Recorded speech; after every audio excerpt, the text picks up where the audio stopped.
Elle, c'est l'Osbot Taille Air, ma caméra de compagnie. Grâce à l'intelligence artificielle, elle me détecte, elle me suit et je la contrôle avec des gestes. Elle me voit en 4K 30 images par seconde. Je l'emmène presque partout.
L'Osbot Taille Air est compacte, légère et complète. L'intelligence artificielle fait d'elle la caméra de compagnie que j'avais besoin.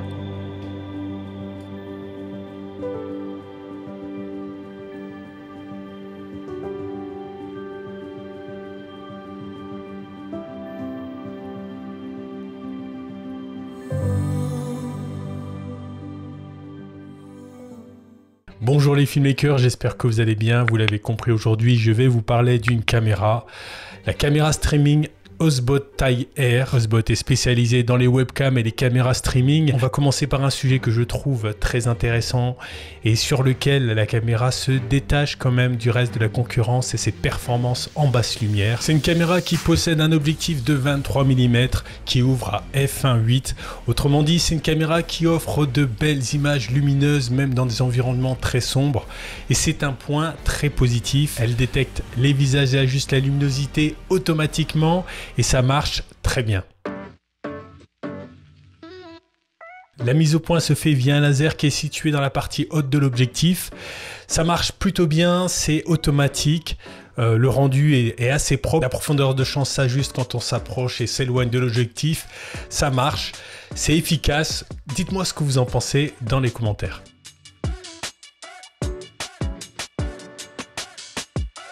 Le gros plus de cette caméra, c'est sa capacité à détecter des humains, des animaux et des objets. Tout ça marche vraiment très bien, c'est assez réactif. Lorsqu'on bouge, la caméra suit vraiment tous les mouvements. On peut se mettre devant des obstacles, on peut être parmi d'autres personnes. Et j'imagine que si vous prenez cette caméra, c'est pour cette fonctionnalité et vous pouvez y aller les yeux fermés. Ça marche, que ce soit en intérieur ou en extérieur. En revanche, qu'est-ce qu'on peut avoir? Oui, par rapport aux obstacles, ça arrive quand il y a des obstacles qui passent devant la caméra. Là, elle a tendance à arrêter la détection détection ou le suivi. Il y a autre situation où elle a un peu du mal, c'est quand il y a un contraste fort. Par exemple, vous avez une grosse lumière derrière vous, elle a tendance à suivre la lumière et elle lâche du coup la détection. C'est un peu embêtant.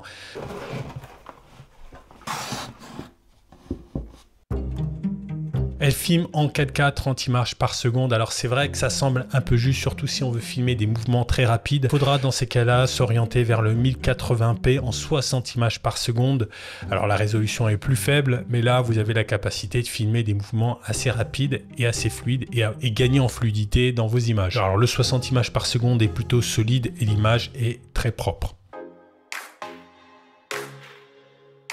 Alors comment on règle cette caméra? Parce qu'il n'y a pas d'écran LCD, il faut absolument passer par un téléphone portable et donc par l'application Osbot Start. L'application permet également de modifier les paramètres de la caméra. Alors on peut ajuster les ISO, la température, l'exposition, le shutter speed. Il y a un mode auto, manuel et HDR. Je trouve l'image assez nette. Bien contrasté, les couleurs sont plutôt fidèles, aussi fidèles que l'Osmo Action de DJI. Alors autre point important, c'est qu'il faut bien charger le téléphone quand vous utilisez la caméra parce que c'est essentiel. Alors on peut utiliser la caméra sans le téléphone parce que en faisant des gestes, j'en parlerai juste après, on peut démarrer la caméra. On peut lancer l'enregistrement et l'arrêter, donc ça devrait suffire puisqu'après derrière il y a une petite LED qui nous permet de savoir quand on a démarré ou arrêté. Donc on peut utiliser la caméra sans le téléphone, donc c'est possible, mais il faut bien connaître la signification des LED et puis les différents gestes pour la lancer et l'arrêter, donc c'est assez possible, donc pas besoin du téléphone théoriquement, mais quand même le téléphone offre beaucoup de possibilités, beaucoup d'options et donc moi je me vois pas utiliser cette caméra sans le téléphone. La petite contrainte avec le téléphone, c'est que la batterie elle se vide assez vite, donc très vite parce que vous transférez des données entre la caméra et le téléphone et donc la batterie elle se vide assez vite et donc il faut le savoir ou acheter une petite batterie de secours.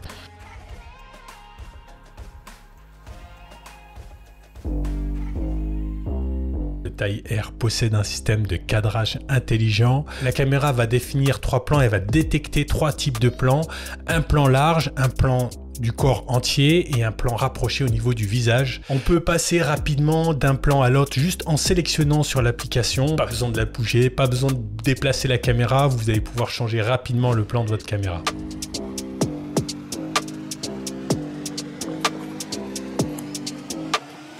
Alors la caméra peut être contrôlée avec des gestes, c'est un vrai point fort. Comme je vous l'ai dit, ça permet d'utiliser la caméra sans le téléphone portable. On peut lancer le suivi et la détection d'une personne juste en faisant ce geste. On peut lancer un enregistrement en faisant ce geste-là. On peut zoomer et dézoomer en faisant ce geste-là. Ça marche, ça fonctionne. Mais c'est pas super réactif, il faut laisser le temps à la caméra de détecter le geste. Donc ça prend toujours 2 à 3 secondes. Mais une fois qu'elle a détecté, voilà, ça marche tout de suite. Donc 2 à 3 secondes, c'est pas super long, mais vous pouvez rester comme ça un petit moment. Voilà, ou un petit moment. Et dès qu'elle a détecté, point important, c'est qu'il y a une petite LED qui montre que voilà, elle a détecté. Il y a un petit son pour vous dire, voilà, j'ai compris le geste et je lance l'action demandée.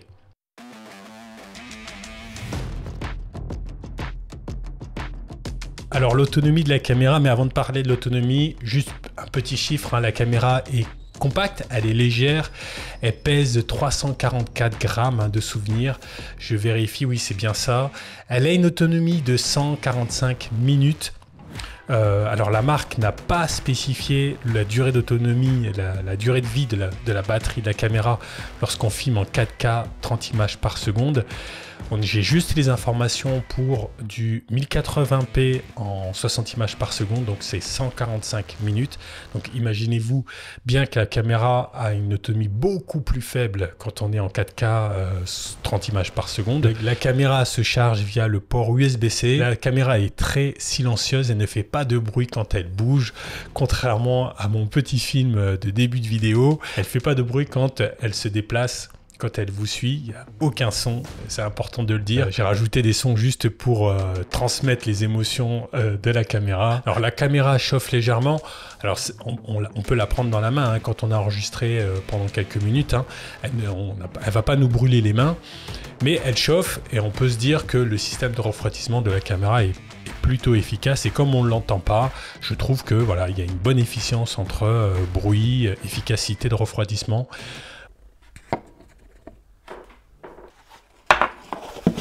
Alors la caméra Osbot Taille Air peut enregistrer de l'audio, elle possède un micro intégré, elle embarque une réduction de bruit, mais malheureusement je ne peux pas vous en parler parce que je n'ai pas eu le temps de tester cette fonctionnalité. Mais franchement je vous conseille pour ce type de caméra d'acheter un micro externe. Les micros externes sont toujours beaucoup plus efficaces que les micros intégrés dans ce type de caméra. Mais j'ai envie de dire même dans toutes les caméras. Niveau connectique, la Osbot Taille Air a un port USB-C, un port micro HDMI et puis un port pour carte micro SD. Je pense que c'est tout et c'est déjà pas mal.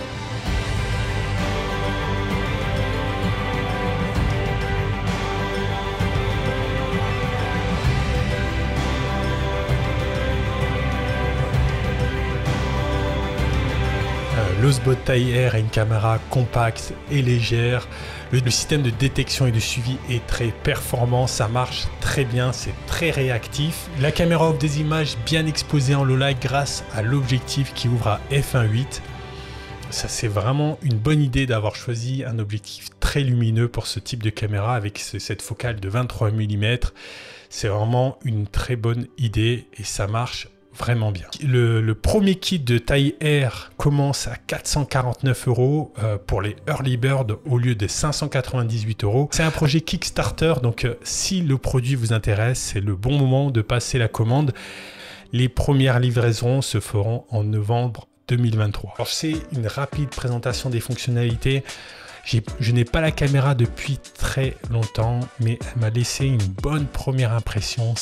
Tout a bien fonctionné, tout ce que j'ai testé a bien fonctionné. J'ai pas eu de problème de réactivité, de bug. La caméra n'a pas planté. J'ai pas rencontré de difficulté d'efficacité. Ça, c'est un point important dans ce type de produit. Je trouve la caméra très complète. Elle offre plein de possibilités, plein de fonctionnalités. Il faudrait passer des heures et je pourrais faire une vidéo beaucoup plus longue sur toutes les fonctionnalités de cette caméra, surtout au niveau de l'intelligence artificielle. La caméra est très complète, elle offre de nombreuses fonctionnalités très utiles. Je vous ai pas parlé par exemple de la partie composition. J'apprécie le grand angle et l'ouverture de l'objectif à f1.8. L'image est propre, bien contrastée, avec des couleurs plutôt fidèles. Et c'est un vrai point fort pour ce type de caméra. Vous le savez, souvent les caméras action ou les caméras comme ça webcam, l'image n'est pas très belle, les couleurs sont un peu fades. Là, on a quelque chose d'assez vif, d'assez fidèle en couleur, d'assez contrasté, d'assez net. Donc voilà, que demande le peuple? Et surtout, et j'avais oublié, et surtout de lumineux. Donc elle a quand même pas mal de qualité. Voilà, c'est tout pour cette vidéo. N'hésite pas à poser tes questions dans l'espace commentaire. Je me ferai un plaisir de te répondre. Je suis Christophe Yobou, tu es sur ma chaîne Chris Filmmaker et je te dis à très bientôt pour une prochaine vidéo. Allez.